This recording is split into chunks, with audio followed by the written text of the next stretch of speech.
I told you some of the richest investors don't care if the market goes up or down. They still make money either way. Most people pick stocks on a hunch or recommendation, but quants are different. They use math, data, and AI to make predictions. Then they place their bets using assets like currencies, options, futures, and swaps, turning market swings into profit. Let's see how they do it. Let's look at Apple's stock in 2024. It began the year falling, then rose quickly, stayed flat for a few months, and went up again near the end. How do you model that with math? One straight line won't work. The chart is far too jagged. You could piece together a few lines, but that leaves a problem. How do you know when the change is coming? One way to approach this is by looking at the percent change in price from day to day. In finance, that's called the return. You'll hear it all the time. No need to overcomplicate this. Returns just means percent change. Simple as that. Imagine a plot of Apple's daily returns for 2024. Time runs along the bottom, and the return for each day sits on the vertical axis. This plot shows how unpredictable stock prices really are.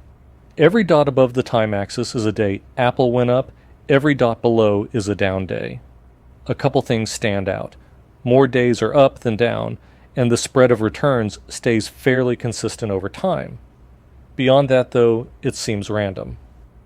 Here's where things get interesting. If you change how you look at the data, patterns start to show up. Let's take those returns and sort them into a histogram instead. Does that shape look familiar? It's the bell curve, the most famous shape in probability and statistics. Now picture this. Let's lay a smooth curve over that histogram. It follows the data's shape pretty well. Tall in the middle, shorter at the ends. It's not a perfect match, but it's close. Closer than you might think. In finance, you see this pattern showing up again and again. It's called the normal distribution. It doesn't catch every little twist, but it does a solid job of fitting the overall shape of stock returns. Want to see how common this is? Take a look at histograms of returns for Nvidia, Meta, Google, and Amazon from 2024. All four resemble bell curves, and their centers all sit pretty close to zero. Let's pause here because normal distributions are key. How do they actually work? A bell curve comes down to just two numbers, the mean and the standard deviation.